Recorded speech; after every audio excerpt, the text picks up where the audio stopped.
नमस्कार. मागील भागात आपण समजून घेतलं की जीवनमुक्ती म्हणजे काय आणि जीवनमुक्ती मिळवण्याचे मार्ग कुठले. आपल्याला थोडीफार माहिती असते आणि माहिती आपण करून घेत आहोत. तर आजचा जो भाग आहे तो थोडा वेगळा आहे. सहज जीवनमुक्ती म्हटलं आहे. आता उपनिषदामध्ये काय सांगितलेलं आहे, तू मुक्तच आहेस, परंतु अज्ञानामुळे देहबंधनात स्वतःला अडकवून घेतलेला आहेस.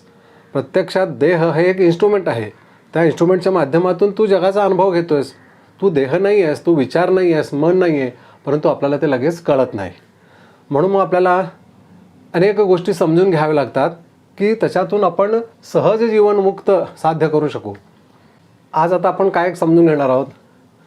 ज्ञान कर्म निष्काम सहज मुक्त, ज्ञान भक्ती निष्काम एकरूपता, ज्ञान ध्यान निष्काम आणि साक्षात्कार, सद्गुरू भक्ती ज्ञान आणि साधना. आपल्याला खूप महत्त्वाचे विषय आज समजून घ्यायचे आहेत.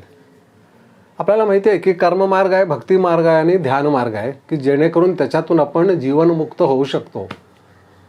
परंतु त्याच्या मागं प्रत्येकाच्या मागं ज्ञान म्हटलेलं आहे. भक्ती आपल्याला माहिती आहे, कर्म माहिती आहे, ध्यान माहिती आहे, परंतु त्याच्यातली निष्कामता आपल्याला सांगावी लागते, आपल्याला माहिती नसती. निष्काम कर्म जर का आपण केलं तर आपण सहज मुक्त होतो. निसर्गाला गती आहे. 84 लाख योनीतून आपण स्थित्यंतर करत मनुष्य योनीत आलेलो आहोत. 5 तत्वाच्या या योनी आहेत, पृथ्वी आप तेज वायू आकाश. त्या गतीतून पुढली अवस्था प्राप्त करतात आणि सर्वश्रेष्ठ मनुष्य जन्मात येतात. म्हणजे आपण आता मनुष्य जन्म हा प्राप्त करते झालेलो आहोत. तर आता ह्या गतीतून पुढली अवस्था म्हणजे नराची नारायण अवस्था किंवा ज्याला आपण मोक्ष म्हणतो, मुक्ती, ही सहज मिळायला पाहिजे. म्हणजे ज्याच्यातून निर्मिती आहे त्याच्याशी एकरूपता. परंतु ती सहज साध्य होत नाही, कारण आपल्याकडे निष्कामता नाही आहे. आपण प्रत्येक गोष्ट सकाम करतो, काहीतरी त्याच्या मागं इच्छा आहे, अपेक्षा आहे, लोभ आहे, मोह आहे, हव्यास आहे. आपल्याला सगळ्या गोष्टी माहिती असतात आणि हे सोडायचं हे कळत असतं. म्हणून आपल्याला कर्म करताना सुद्धा श्रीकृष्णाने भगवद्गीतेत निष्काम कर्म सांगितलेलं आहे. निष्काम कर्म केलं तर सहज मुक्तता आहे. निष्काम भक्ती केली तर एकरूपता आहे. म्हणजे भक्ती कुणाशी, त्या देवाशी, जो कोणी आपला इष्टदेव आहे त्याच्याशी आपण एकरूप होऊ शकतो, पण त्याच्यात निष्कामता पाहिजे. ध्यान ते निष्काम पाहिजे. ध्यान करताना मला त्या ध्यानातून काहीतरी मिळवायचं आहे, काहीतरी अलौकिक काहीतरी मला साध्य करायचं आहे. असं केलं तर जरी ते मिळालं तरीसुद्धा तो अनुभवणारा वेगळा राहतो. म्हणजे मूळ अवस्था काही प्राप्त होत नाही आणि साक्षात्कार म्हणजे साक्षात त्या परमेश्वराचा आकार साध्य होत नाही. खूप महत्त्वाचा विषय आहे. परंतु ह्या सगळ्याच्या मागं सद्गुरू भक्ती ज्ञान हे जे काही सांगितलं हे सगळ्यात महत्त्वाचं आहे. कारण आपल्याला जरी कर्म भक्ती आणि ध्यान हे विषय माहिती असले तरीसुद्धा त्याच्या मागचं ज्ञान हे सद्गुरूच देतात. म्हणून गुरु तेथे ज्ञान ज्ञानी समाधान म्हटलेलं आहे. सद्गुरू आपल्याला भक्ती कशी करायची, कर्म कसं करायचं, ध्यान कसं करायचं हे शिकवतात. त्याच्या मागचं ज्ञान हे महत्त्वाचं आहे. म्हणून प्रत्येकाच्या मागं ज्ञान म्हटलेलं आहे, कारण ज्ञानाशिवाय मोक्ष नाही आहे. कारण ज्ञानालाच मोक्ष म्हटलेलं आहे. म्हणजे मुक्ती म्हणजेच ज्ञान आहे. कसलं ज्ञान? भौतिक जगाचं ज्ञान नाही, आपण कोण आहोत हे कळणं हे ज्ञान. म्हणजे त्याला बोध म्हटलेलं आहे. मी आत्मा आहे, मी साक्षी आहे. वेदांताची 4 महावाक्य आपल्याला माहिती आहेत. अहम ब्रह्मास्मी, तत्त्वमसी, अयम आत्मा ब्रह्म, प्रज्ञानम ब्रह्म. हे सगळे काय शिकवतात? तूच ब्रह्म आहेस, तूच आत्मा आहेस. अहम ब्रह्मास्मी म्हणजे मीच ब्रह्म आहे, म्हणजे आपण सगळे ब्रह्मस्वरूपच आहोत. तत्त्वमसी म्हणजे तो तू आहेस, ज्याला तू हुडकतोयस तोच तू आहेस, तत्त्वमसी. अयम आत्मा ब्रह्म म्हणजे तो आत्मा तो मीच आहे, तोच ब्रह्म आहे. आणि प्रज्ञानम ब्रह्म म्हणजे प्रज्ञा म्हणतो आपण, ज्याला प्रज्ञा म्हणतो, म्हणजे ज्याला आपण जाणीव म्हणतो, अवेअरनेस म्हणतो, कॉन्शियसनेस म्हणतो, तोच ब्रह्म आहे. ती प्रज्ञा म्हणजेच ब्रह्म. म्हणजे ही 4 महावाक्य काय सांगतात? एकच सांगतायत की तू ब्रह्म आहेस. मग आता ते समजण्याकरता आपल्याला ज्ञानाची गरज आहे. म्हणून आपण काल समजून घेतलं की आपण वेदांत उपनिषदाला एकदम जाऊ शकत नाही, परंतु बेसिक कन्सेप्ट जर का आपल्या लक्षात आला तर आपण सहज ती अवस्था, सहज जग हे मुक्त स्थिती म्हटलं आहे पंतांनी. मग ते सहज मुक्त ही अवस्था आपल्याला प्राप्त करायची असेल तर सद्गुरूंना शरण जायला पाहिजे. कारण सद्गुरू आपल्याला भक्ती शिकवतात, सद्गुरू आपल्याला ज्ञानी करतात, ध्यान कसं करायचं हे शिकवतात. त्याच्याकरता आंतरिक अवस्था विकसित आपली जी नाही आहे ती प्राप्त करून देण्याकरता सद्गुरू प्रयत्न करत असतात. जसं आता वंदनीय दादांनी जे मी गेली 12 वर्ष ओंकार साधना करतो म्हणून नेहमी सांगत असतो साधनेमागचं साध्य काय आहे तर ज्ञान मुक्तीच आहे. परंतु ते साध्य होत नाही ह्याचं कारण आपण कर्मगतीत अडकलेलो आहोत. म्हणून आपल्यामध्ये निष्कामता नाही आहे. जरी मी भक्ती करतोय तरीसुद्धा भक्तीच्या मागं काहीतरी सकामता आहे, काहीतरी माझी इच्छा आहे, अपेक्षा आहे. मी देवळात जातो, घंटा वाजवून देवाला म्हणतो माझी इच्छा पूर्ण कर, म्हणजे इच्छा सकाम आहे, निष्काम नाही आहे. अरे मी देवळात जातोय, नमस्कार करतो देवाला, अरे हे जग काय आहे, ह्याच्यात मी कोण आहे, हे सारं विश्वब्रह्म काय आहे हे विचारायला मी कधीच देवळात जात नाही. मी काहीतरी मागणं घेऊनच जातो. किंवा जीवन जगत असताना जे काय आपण आता कर्म करतो त्या कर्माच्या मागं काहीतरी अपेक्षा आहे, काहीतरी मिळावं. मग अपेक्षा ठेवली की नकळतपणे हव्यास निर्माण होतो आणि हव्यासातूनच पुनर्जन्म. आपल्याला अनेक गोष्टी माहिती आहेत, आपण समजून घेतोय की पुन्हा जन्माचं कारण सकामता आहे, काहीतरी अपेक्षा आहेत. अपेक्षा विना आपण इथं काहीच करू शकत नाही. म्हणजे थोडक्यात काय, कुठल्याच गोष्टी आपल्याला माहिती नाहीत, आपल्याला ज्ञान नाही आहे. मग सद्गुरू काय करतात, ते ज्ञानी करतात. सगळ्या गोष्टी म्हणजे ज्ञान कर्म कसं करायचं शिकवतात, भक्ती कशी करायची शिकवतात, ध्यान कसं लावायचं शिकवतात. आणि मग आपल्याला ज्ञान मूळ अवस्था ही प्राप्त होते.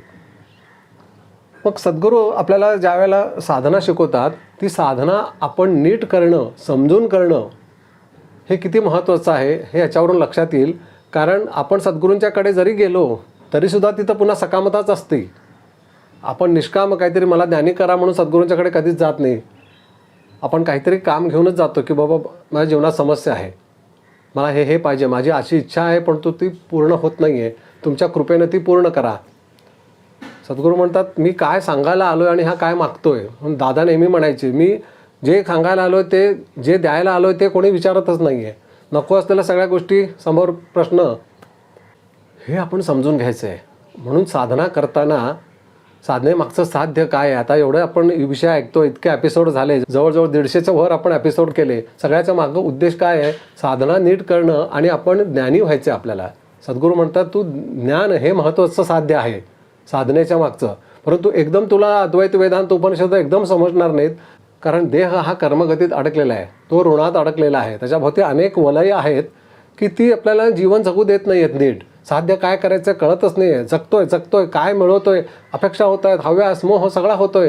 अरे सगळं एक दिवशी सोडायचं आहे, मृत्यू समोर येणार आहे, सगळं माहिती आहे. मग आपण करतोय काय, इथं साध्य काय आहे जीवनाचं कळतच नाही आहे. मग सद्गुरू म्हणतात ये तुला साधना शिकवतो, तू साधना करायला तुझे सगळे प्रश्न मिटतील, सगळे प्रश्न संपुष्टात येतील. ह्याचा अर्थ काय, संपुष्टात येतील ह्याचा अर्थ माझ्या मनातली इच्छा पूर्ण होईल असं नसून तू ज्ञानी होशील हे आहे. तू जेव्हा ज्ञानी होशील त्यावेळेला खरं ज्ञान तुला कळायला लागेल. म्हणजे तेव्हा तुला खरं निष्कामता तुझ्यात निर्माण होईल.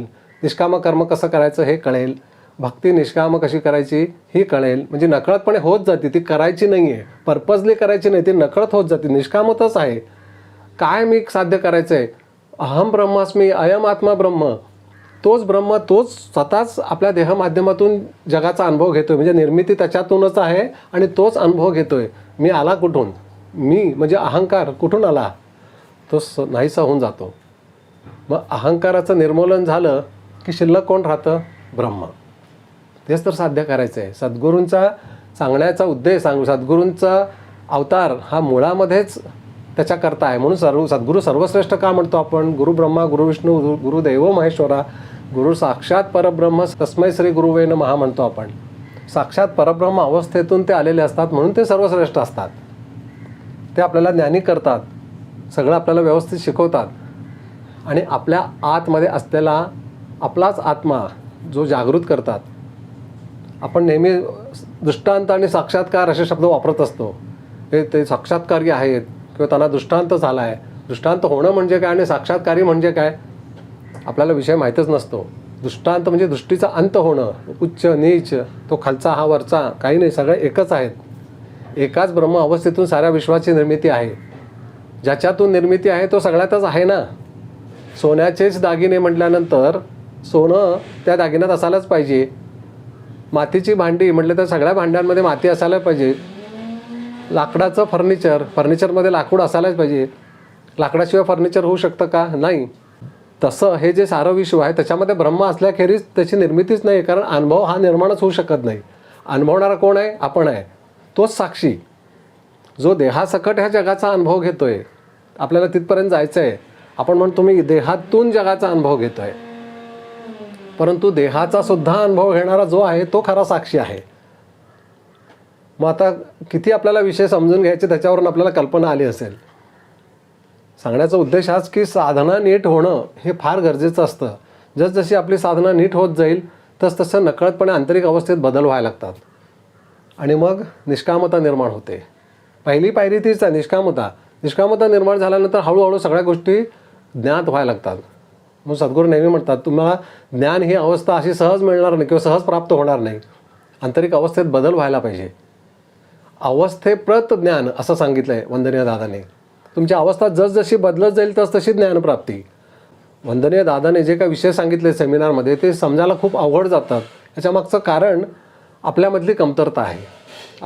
आपली साधना जसजशी नीट व्हायला लागेल तसतशी ज्ञानप्राप्ती ही सहज व्हायला लागते. आणि मग सगळ्यात शेवटी काय कळेल, सहज जीवनमुक्ती. म्हणजे आपण सहज मुक्त, म्हणजे किंवा आपण मुक्तच आहोत ह्याचा बोध होईल. मुक्त कोण आहे? ब्रह्ममुक्त आहे. देहबंधनात अडकलेला आहे. विचार, मन आणि आपण जगाला आपण अडकवून घेतलेलं आहे. परंतु मी विचाराचा साक्षी आहे, मी मनाचा साक्षी आहे, मी देहाचा साक्षी आहे. मग ते जे ब्रह्म आहे तेच मी आहे ह्याचा बोध हा नकळतपणे होईल असं सद्गुरू सांगतात. किती समजून घेण्यासारखं आहे. मग आजच्या भागात आपण बऱ्याच गोष्टी समजून घेतल्या की नक्की मुक्ती मोक्ष म्हणजे काय. मुक्ती इथं आपल्याला साध्य करायची आहे, मोक्ष आपणहून मिळणार आहे. मुक्ती म्हणजे सर्व विषयातून आपण मुक्त व्हायला पाहिजे. मग सर्व विषयातून मुक्त होण्याकरता निष्कामता पाहिजे. निष्कामता कशाने निर्माण होईल? आंतरिक अवस्थेच्या बदलातून. म्हणून नित्याची साधना आहे. असे सगळे लिंक्ड सगळे विषय आहेत हे. आजच्या भागात आपल्याला बऱ्याच गोष्टी समजून घ्यायला मिळाल्या. आपल्या मनात काही प्रश्न निर्माण झाले असतील तर तुम्ही मला जरूर मेसेज करू शकता, फोन करू शकता आणि असेच आपण पुढील भाग घेत जाऊया. नमस्कार.